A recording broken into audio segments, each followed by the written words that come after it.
우리가 살아가면서 참 자주 듣는 말이 있습니다. 그거는 바로 그거 진짜야? 라는 말인 것 같아요. 그거 정말이야? 진짜야? 누군가 새로운 소식을 전하면 우리는 먼저 그 말의 사실을 좀 확인해 보려고 하지요. 요즘엔 여러분들 다 스마트폰이 있으시니까 그것을 통해서 바로 확인해 보기도 하고, 요즘은 AI 시대잖아요. 그래서 AI를 통해서 바로 물어보기도 합니다. 그래서 요즘 세상은 팩트 체크라는 것이 굉장히 중요해졌습니다. 사실을 정확히 확인하는 거죠.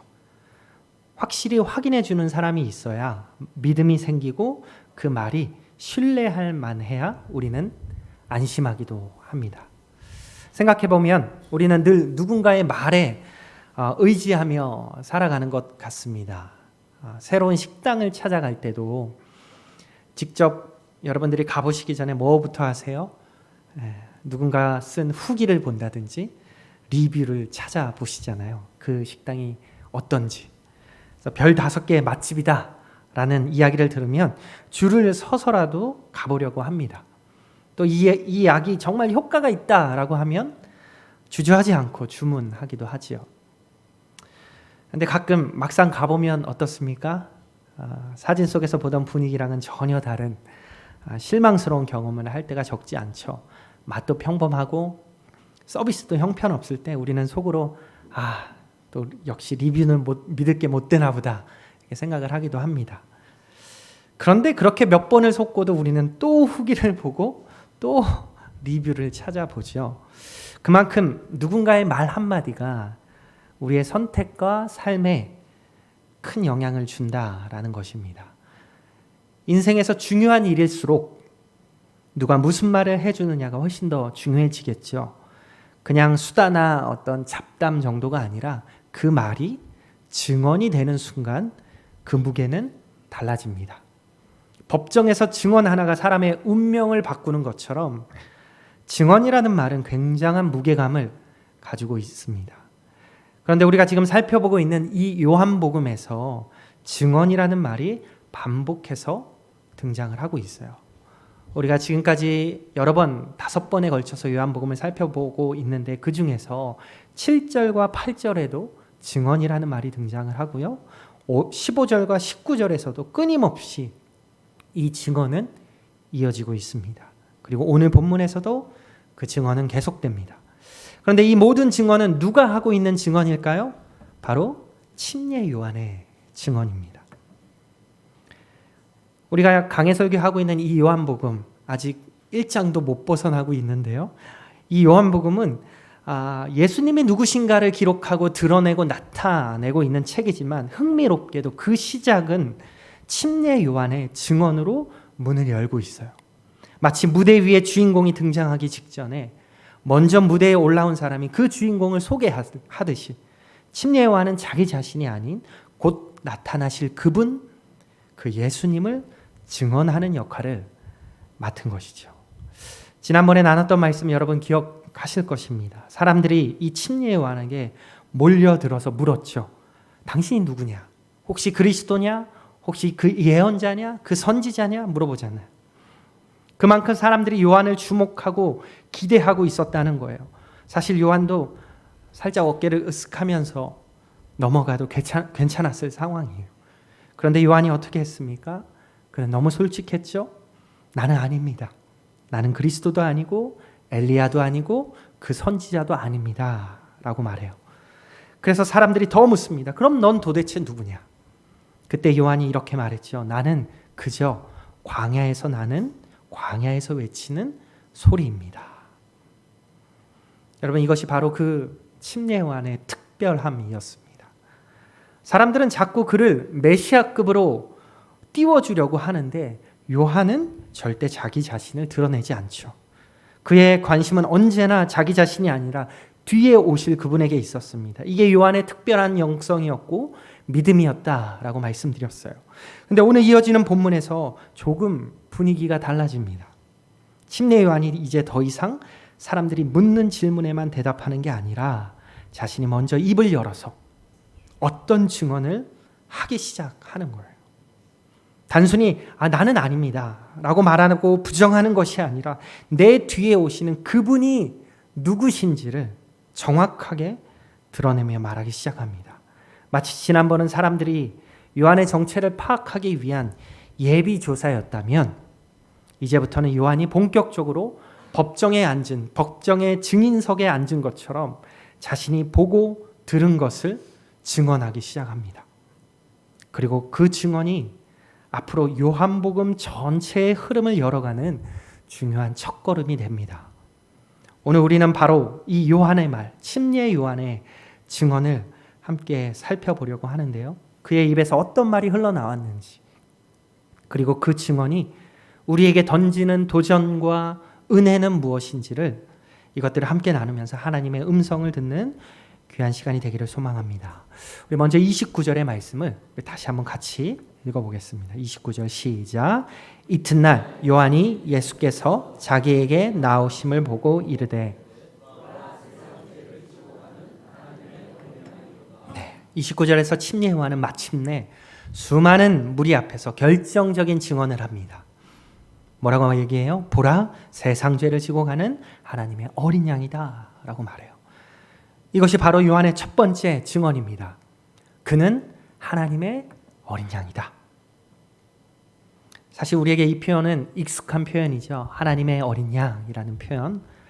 우리 찬송가 가사에서도 많이 등장하고요. 기도 가운데 사용하기도 하고 설교 중에도 자주 등장합니다. 그래서 이 어린 양이라는 말이 때로는 그저 은유적이고 아름다운 이미지 정도로 느껴질 수도 있어요. 우리 종암교회 마당에 가보시면 우리 건물 외벽에 걸려있는 그림이 떠올리실 수도 있을 것 같아요. 어떤 그림이 있는지 아시죠? 예수님께서 아주 인자한 모습으로 어린 양 한 마리를 이렇게 안고 계시잖아요. 그러나 당시 요한의 청중들이 이 말을 들었을 때 그들이 느꼈을 그 충격은 전혀 다릅니다. 그들에게 하나님의 어린 양이다 이 표현은 단순히 아름답고 시적인 은유 비유가 아니라 이스라엘 신앙의 심장부를 건드리는 아주 충격적인 선언이었어요. 무엇보다 그들이 이 증언을 들었을 때 가장 먼저 떠올렸을 이미지는 아마도 출애굽기의 유월절 어린 양이었을 거예요. 이스라엘 백성이 애굽의 종살이에서 해방되던 그 밤을 여러분 기억하시죠? 하나님이 모든 장자들을 치실 때 이스라엘 백성들은 어린 양의 피를 문설주와 임방에 발랐어요. 그리고 그렇게 한 집은 심판이 넘어가게 되었죠. 하나님의 이 명령으로 인해서 어린 양의 피가 백성을 살리고 자유함을 가져다 준 것입니다. 그들은 그 어린 양의 이미지가 가장 먼저 떠올랐을 거예요. 그리고 또 한 가지는 그들이 성전에서 제사 드릴 때 속죄 제물로 드려지던 어린 양이 떠올랐을 것입니다. 이스라엘 백성들은 죄를 범할 때마다 흠 없는 어린 양을 제사장 앞에 드렸죠. 그리고 그 어린 양의 희생으로 그 어린 양이 피가 대신 흘려짐으로써 죄사함이 선포되었어요. 이처럼 백성들은 자신의 죄를 대신해서 어린 양이 죽는다는 사실을 분명히 알고 있었어요. 그리고 그것을 기억했을 거예요. 그리고 그들은 이사야 선지자의 예언도 기억했을 것입니다. 이사야 53장 7절 말씀 우리 같이 읽어봅시다. 시작. 그가 곤욕을 당하여 괴로울 때에도 도수장으로 끌려가는 어린 양과 털 깎는 자 앞에서 잠잠한 양같이 그의 입을 열지 아니하였도다. 이처럼 이스라엘은 장차 오실 그 메시아가 이 고난받는 양처럼 이사야에 기록된 이 예언된 고난받는 어린 양처럼 백성들의 죄를 대신 지고 죽으실 것이라는 이 약속도 그들은 분명 기억하고 떠올렸을 거예요. 따라서 침례 요한이 지금 보라 하나님의 어린 양이다 라고 증언했을 때 사람들은 단순히 그저 귀여운 동물이 아니라 죄를 대신 지고 죽어야 하는 제물, 심판을 막는 그 피 흘림, 희생과 구속의 상징을 당연하게 그들은 떠올렸을 거예요. 그런데 침례 요한은 이 모든 구약의 이미지를 한 사람, 곧 그리스도 예수 안에서 종합시키고 있는 거예요. 예수님이야말로 참된 유월절 어린 양이신 것을 그는 지금 강력하게 증언하고 선포하고 있어요. 사도 바울도 고린도전서 5장 7절에서 이렇게 이야기했죠. 우리의 유월절 양 곧 그리스도께서 희생되셨느니라. 예수의 피로 말미암아 하나님의 심판이 넘어가고 예수님의 희생으로 말미암아 하나님의 백성이 자유함을 얻은 거예요. 또한 예수님은 성전에서 드리던 그 모든 복잡한 제사를 완벽하게 성취하신 분이십니다.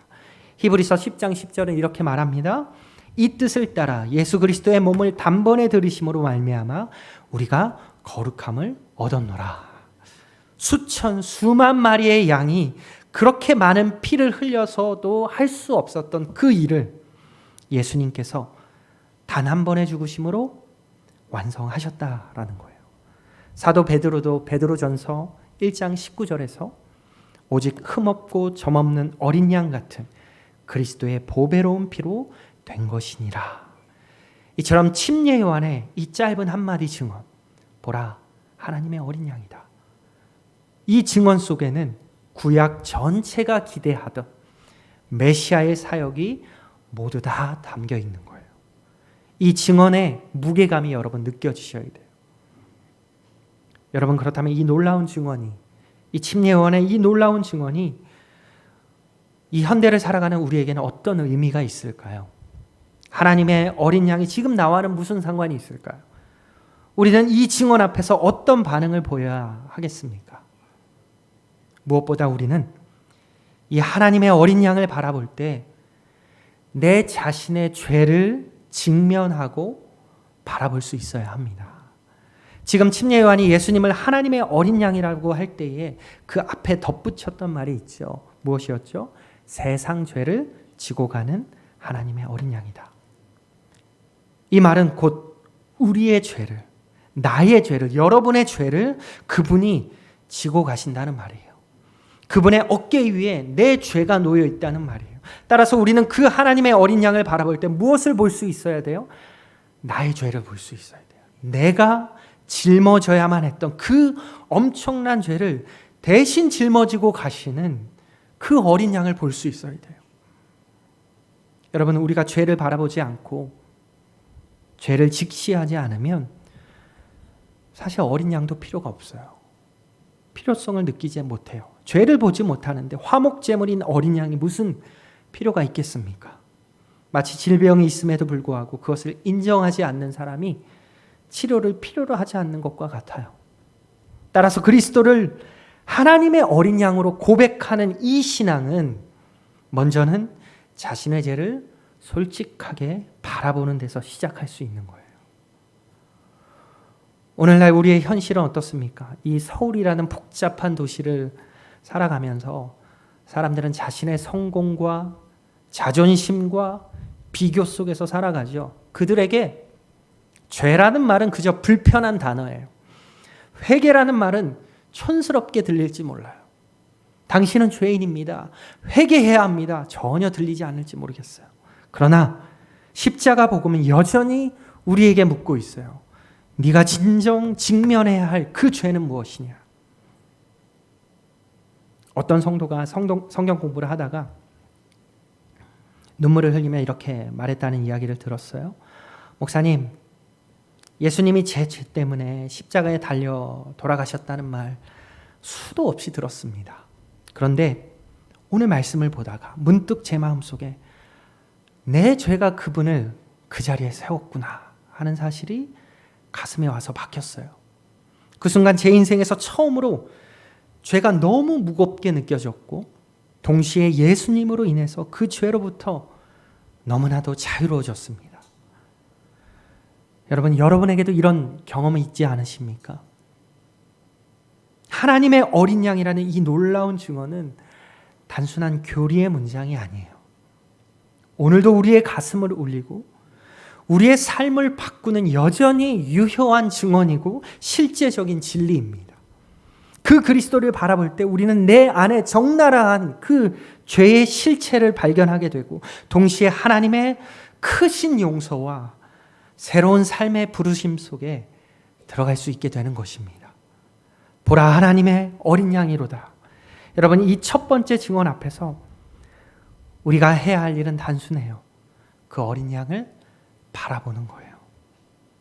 이 말씀은 너희가 스스로 해결하라 라는 명령이 아니라 보라, 보라, 저 어린 양을 보라. 그분을 바라보라는 초청이에요.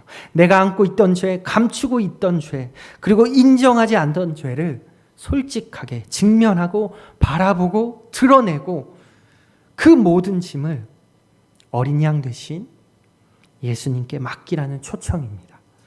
그때 우리는 죄의 무게에 눌려 사는 인생이 아니라 하나님의 은혜 아래서 자유를 얻는 인생으로 살아가게 될 줄 믿습니다.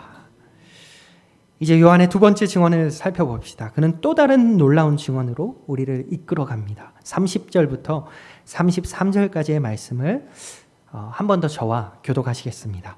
내가 전에 말하기를 내 뒤에 오는 사람이 있는데 나보다 앞선 것은 그가 나보다 먼저 계심이라 한 것이 이 사람을 가리킴이라.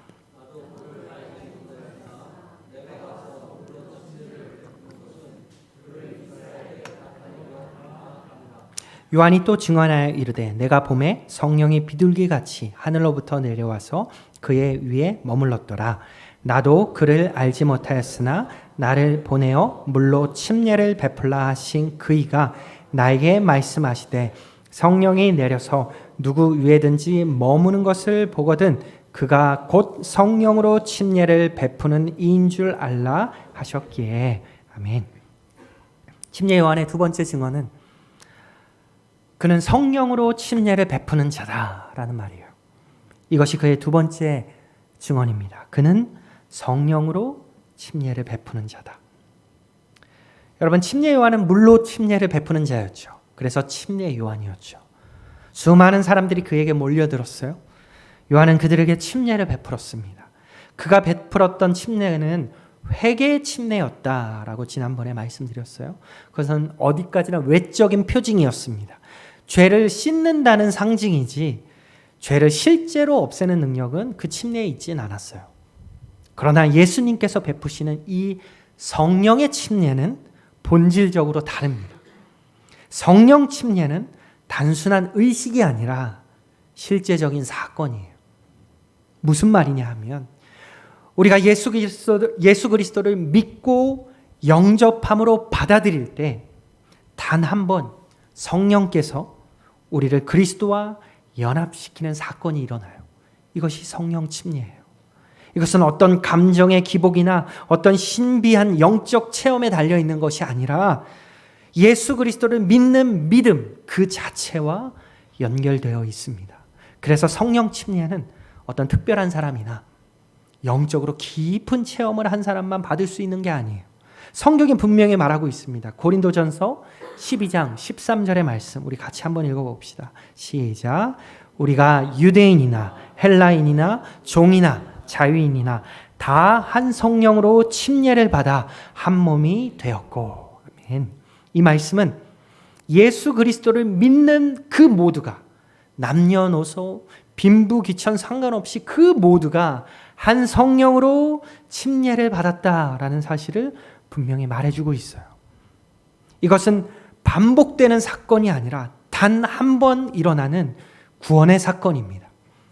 그렇기 때문에 성령 침례는 우리가 예수와 연합되게 하고 그리스도의 몸된 교회 안으로 들어가게 하는 은혜의 사건인 거예요. 에베소서 1장 13절, 14절 우리가 또 한번 읽어볼 텐데 제가 세번역 성경으로 또 가져왔습니다. 우리 세번역 성경으로 같이 읽어보겠습니다. 시작. 여러분도 그리스도 안에서 진리의 말씀 곧 여러분을 구원하는 복음을 듣고서 그리스도를 믿었으므로 약속하신 성령의 날인을 받았습니다. 이 성령은 하나님의 소유인 우리가 완전히 구원받을 때까지 우리의 상속의 담보이시며 우리로 하여금 하나님의 영광을 찬미하게 하십니다. 아멘. 이처럼 한 번 예수님께 속한 사람은 영원히 그리스도 안에 속하게 되고요. 성령께서 우리 구원의 담보가 되신다고 말하고 있어요. 개역 개정은 기업의 보증이 되신다라고 말씀하시죠. 이처럼 성령 침례는 우리가 잃어버릴 수도 없고 철회할 수도 없는 사건이에요. 영원한 것이에요. 그런데 이러한 성령 침례를 베푸시는 분이 누구라고 요한이 증거하고 있어요? 예수님이시래요. 침례 요한이 지금 그것을 증언하고 있어요. 바로 내 뒤에 오시는 그분이, 나는 물론 너희들에게 침례를 베풀지만 그분은 성령으로 침례를 베푸실 분이다. 우리 성도들이 혼동하기 쉬운 것이 하나 있을 것 같아요. 뭐냐면 성령 침례와 성령 충만을 때로는 같은 것으로 혼동할 수 있는 것이죠. 그러나 성경이 이 둘을 분명하게 구분하고 있습니다. 성령 침례는 지금까지 얘기한 것처럼 구원의 순간에, 여러분이 예수 그리스도를 영접하는 그 순간에 단번에 일어나는 사건이에요. 한번 예수를 믿는 그 순간에 우리는 그리스도와 연합되게 되고 이 성령 안에 우리가 잠기게 되는 거죠. 성령이 내 안에 내주하시게 되는 거예요. 내 안에 계시는 거예요. 이것은 반복되지 않아요. 한 번으로 끝나는 거예요. 반면에 성령 충만은 어떻습니까? 성도의 삶 속에서 계속적으로 추구해야 할 상태예요. 사도 바울은 술 취하지 말라, 이는 방탕한 것이니 오직 성령으로 뭐하라고? 충만함을 받으라고 말씀하셨어요. 에베소서 5장 18절에 그렇게 말씀하시죠. 즉 성령 충만은 우리가 날마다 기도와 말씀과 순종 속에서 추구해야 하는 지속적인 삶의 태도가 성령 충만입니다. 이렇게 정리해 볼 수 있겠죠. 성령 침례는 단번의 사건입니다. 성령 충만은 평생의 여정이에요. 성령 침례는 구원의 시작이에요.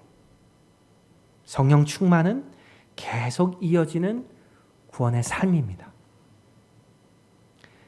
침례 요한의 이 두 번째 증언, 그는 성령으로 침례를 베푸시는 자다. 이 증언은 오늘을 살아가는 우리에게도 너무나 중요한, 정말 너무나 중요한 도전입니다. 이 증언 앞에서 나는 과연 성령으로 침례받은 사람인가? 라는 질문을 던질 수밖에 없어야 돼요. 너무나 중요한 도전이고 질문입니다. 우리가 이 시대를 살아가면서 여러분, 교회에 출석하는 것 어렵지 않아요. 누가 막지 않아요. 얼마든지 오실 수 있어요. 교회에 등록하고 예배에 참석하는 것 얼마든지 할 수 있습니다. 그러나 성령 침례는 단순히 종교적인 출석이나 종교적인 행위로 주어지는 것이 아니에요. 예수 그리스도를 나의 구원자로, 나의 주인으로 진심으로 믿고 고백해야 하는 것이죠. 그 순간 성령 침례는 일어납니다. 이 놀라운 사건이 여러분 삶 가운데 없었다면 아직 그리스도와 연합된 사람이 아닐 수 있어요. 따라서 오늘 본문은 우리에게도 분명하고 가장 중요한 도전을 줍니다. 여러분은 성령으로 침례 받으셨습니까? 예수님을 믿는 신앙의 고백과 함께 성령께서 내 삶을 사로잡으셨는지, 내 안에 내주하셨는지, 그 사건이 내 삶 가운데 분명히 일어났는지를 여러분 분명히 점검하셔야 돼요. 또 한 가지 중요한 도전이 있죠. 이미 성령으로 침례를 받으신 사람이라면 이제 성령 충만의 삶을 살아가야 한다는 거예요. 성령 침례는 단 한 번의 사건으로 끝나지만 성령 충만은 날마다의 과제입니다. 스펄전 목사님이 이런 말씀을 하셨어요. 우리는 성령으로 침례받은 것을 자랑할 수 있지만 오늘 내가 성령 충만한지를 자랑할 수 있는 것은 또 다른 문제다. 여러분, 성령 침례는 우리의 신분을 분명히 바꾸어 놓았어요. 하나님의 자녀가 되게 해주셨어요. 우리는 그걸 자랑할 수 있죠. 그러나 성령 충만은 또 다른 문제예요. 우리는 성령 충만을 날마다 추구해야 돼요. 내 안에 계신 그 내주하고 계신 그 성령이 날마다 내 안에 충만하기를 우리는 추구해야 돼요. 과제예요. 날마다의 과제예요. 이 복잡한 시대를 살아갈 때 우리는 이 성령 충만 없이 버티기 힘듭니다. 유혹이 너무나 많고요. 내 삶을 분산시키는 일들이 너무나 많아요.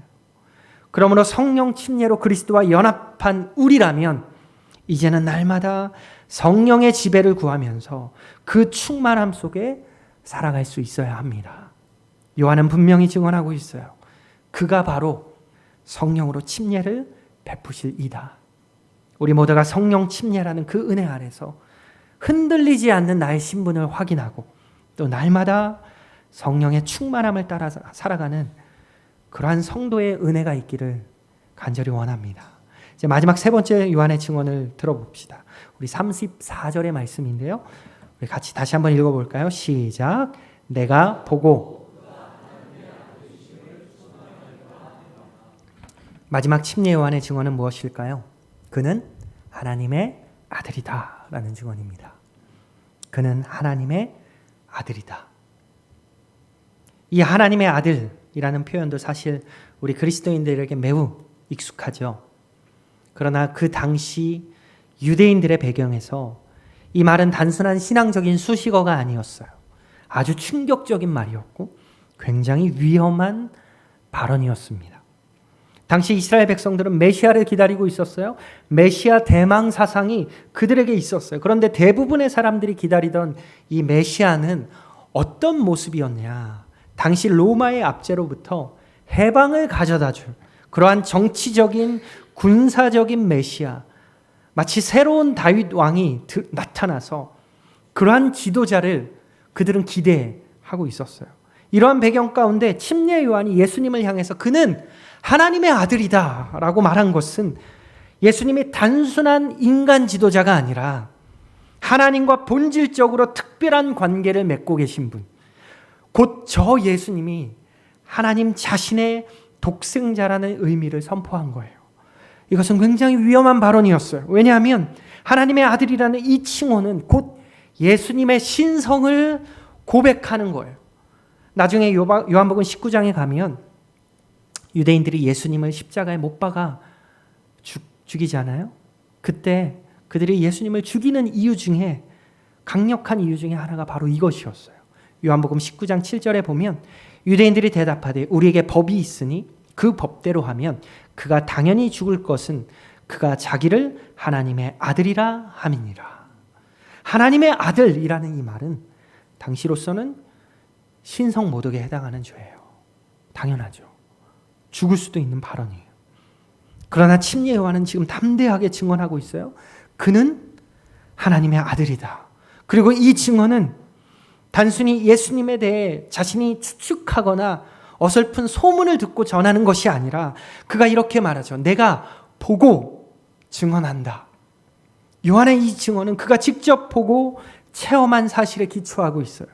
여기서 우리는 신앙 고백의 본질을 보게 됩니다. 신앙은 어떤 추상적인 철학이나 이론을 말하는 것이 아니라 하나님께서 계시로 보여주신 그 사실에 근거하고 있는 증언이라는 거예요.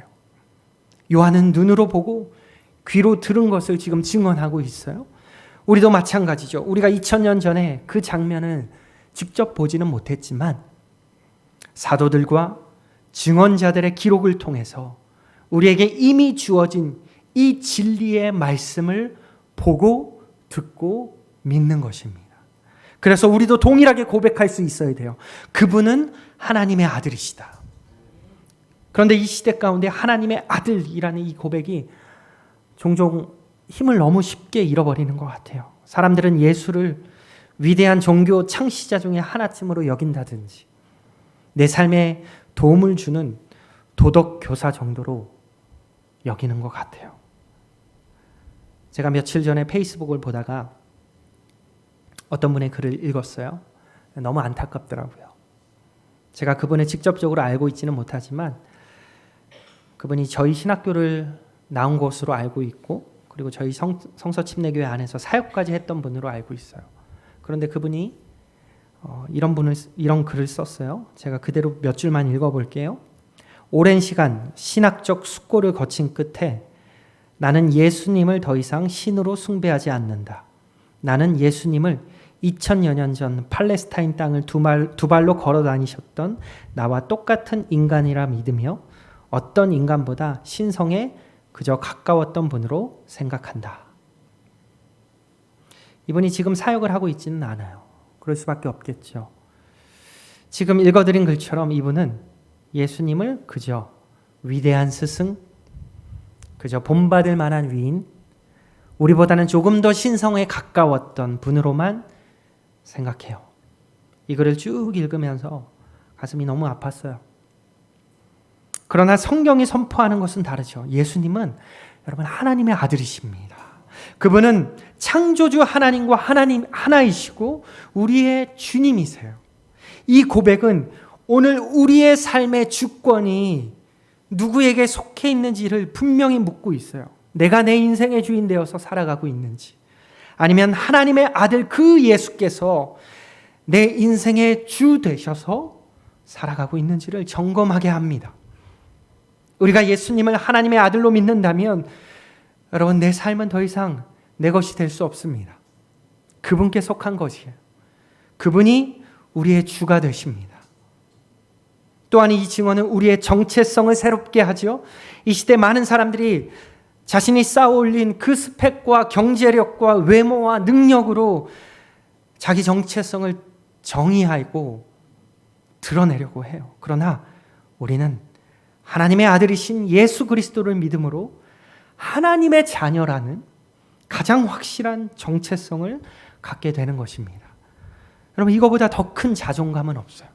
여러분, 자존감이 떨어져 계세요? 하나님의 자녀라는 이 특별한 정체성을 회복하셔야 돼요. 이보다 더 큰 안정감은 없어요. 여러분은 하나님의 자녀입니다. 우리는 하나님의 자녀입니다. 초대교회 순교자들이 예수님은 하나님의 아들이라는 이 고백 때문에 죽임을 당했잖아요. 수많은 죽임을 당했잖아요. 로마가 이 땅을 다스리던 그 로마 제국 시대 때는 황제를 주로 고백하던 시대예요. 가이사가 주님이다 고백하던 시대예요. 그러나 그 당시 그리스도인들은 그렇게 고백하지 않았어요. 예수가 주님이시다. 이것이 믿음의 표현이었어요. 그 짧은 고백 때문에 수많은 사람들이 목숨을 잃었어요. 그러나 동시에 그것은 세상을 뒤흔드는 신앙의 증언이 되었어요. 20세기 신학자 칼바르트가 이런 이야기를 했습니다. 예수 그리스도의 신성과 인성을 동시에 고백하지 않는다면 우리는 결코 참된 기독교를 말할 수 없다.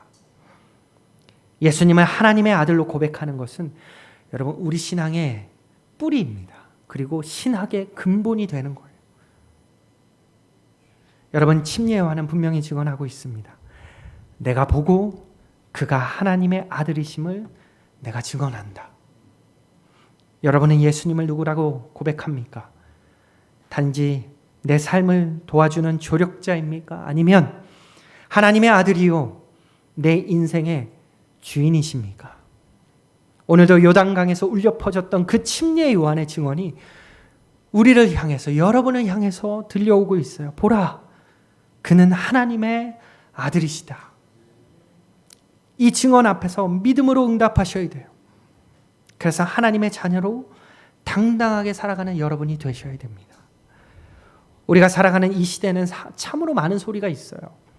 뉴스 속에서도 수많은 소리가 쏟아져 나오고 사람들의 평가와 비난의 소리, SNS에서도 끝없는 소리와 말들과 정보들이 흘러나오죠. 그 속에서 우리는 쉽게 흔들려요.